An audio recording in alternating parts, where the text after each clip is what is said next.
Now, more than 66,000 people are on the national waiting list for an organ transplant. Each day, 12 or 13 people die waiting for the transplant. Our guest, Jeffrey Marx, has written a book highlighting his sister's story.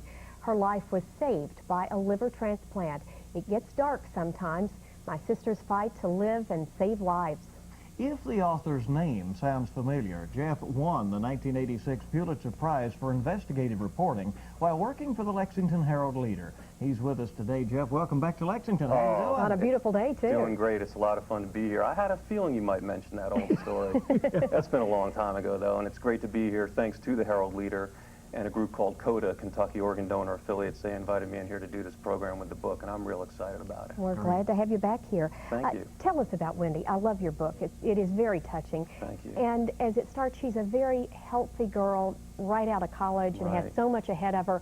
What happened to put her in the position of needing that organ? Well, it's a remarkable story to tell now. At the time, it was a very sad one. Sure. She was 22 years old, her first year out of college, and hepatitis B destroyed her liver, and she went into a coma very quickly. Soon thereafter, we were told she only had 24 hours to live. That's a big problem in our country. There's a horrible shortage of donors. As you mentioned, 66,000 people waiting for a transplant of some kind. We were very, very fortunate because she was able to find a donor. The doctors were able to find one. But too many people in our country, it doesn't work out. Each day, 12 or 13 people die a day. There's so many tragedies. We hear about school shootings and a bus crash and all these horrible things. This is a tragedy that happens every day in our country, and we really need to address that There are a lot of people living with those beepers just waiting for the call. That's right, absolutely. And Jeff, what was that like? Those, in your case, fortunately, just the 24-hour period. Some folks, though, maybe they're told, you know, you have a week or you have a few days or whatever. I don't know which would be better or worse. They're both very difficult. I mean, in our situation, it was a matter of watching that clock ticking by, knowing that for Wendy to live, the right person had to die. That's a very difficult realization to come to. But when it's your only sister and your best friend, because she's both to me, and you're watching her, standing over her, watching her in a coma, that's a tough situation. But the great news is she made it. 10 years later, we just celebrated, in fact, we had a big party, 10 years since we were told that she only had 24 hours to live. So that's quite a milestone for her. But you know, I think a lot of people think that after that transplant that, you know, the next day you're up and moving around and it's great. She had quite a struggle after that. She had quite a struggle. And partially it was because of the transplant surgery itself, partially because of all the damage to her body, the brain damage. Luckily it was all reversible, but when you're in a coma for 4 days, it's not like a TV movie or you might see in a book somewhere. You don't just jump out and get out of bed and say, let's go party. Wouldn't that be nice?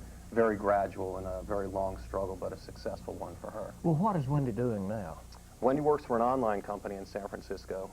She's very happy doing that, but it is a job, a job, so she has to be at work, unfortunately. But when she has the chance, we have a foundation in her name, the Wendy Marx Foundation for Organ Donor Awareness, and in the last 10 years, we've been able to travel all over the country and spread this message of hope for others, because we wanted to take something that was obviously a big negative in her life and turn it into something positive for other families that'll be going through the same thing. And you've also pulled another friend of yours, Olympic champion Carl Lewis, in to help with that, and I think that Carl and Wendy have kind of become the poster people for this, haven't they? That's right. It's really taking that cause out there. That's another part of the story that's really quite remarkable. Carl was with us in the hospital at the time Wendy was in a coma, so he went through the whole experience almost as a family member. And there was a talk I'll never forget. It was about 3 or 4 in the morning. We were in the hallway outside the intensive care unit. Carl and I were taking a break from standing over Wendy's bed, and we had this conversation how ignorant we were about organ donation.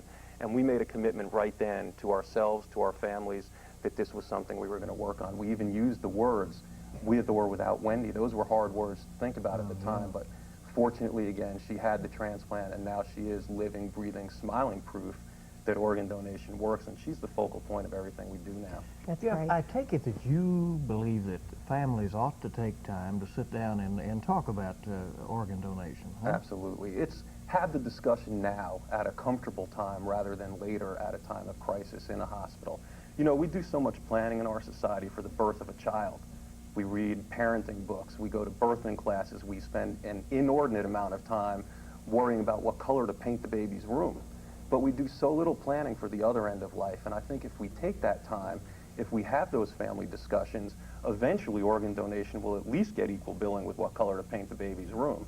You and would that's hope. when we can start eliminating that big waiting list that we have nationally. Well, it's a wonderful message that you bring, and I'm so happy that Wendy is doing so well, Oh, too. thank you. That is the best part. You'll be at Joseph Beth if people Right. want to come by. And Right. Friday evening, 7 o'clock at Joseph Beth. Looking forward to seeing a lot of old friends. And if you can't make it out there, also please visit the website because you can learn all about organ donation. It's www.transplantbook, one solid word, transplantbook.com. All right. That is and there great, it is. then. We have it on the screen there just for another moment, and we sure thank you for coming in. Nice Great. to see you again. It's nice to be back. Thank I you. bet. All right. Thank love the you. story. Still to come on Afternoon from KYT, how you can start your modeling career in Lexington, and it can take you around the world. That's right. It's worked for two talented Kentucky models. You'll meet them next. How would you like a brand new smile? You can get top quality affordable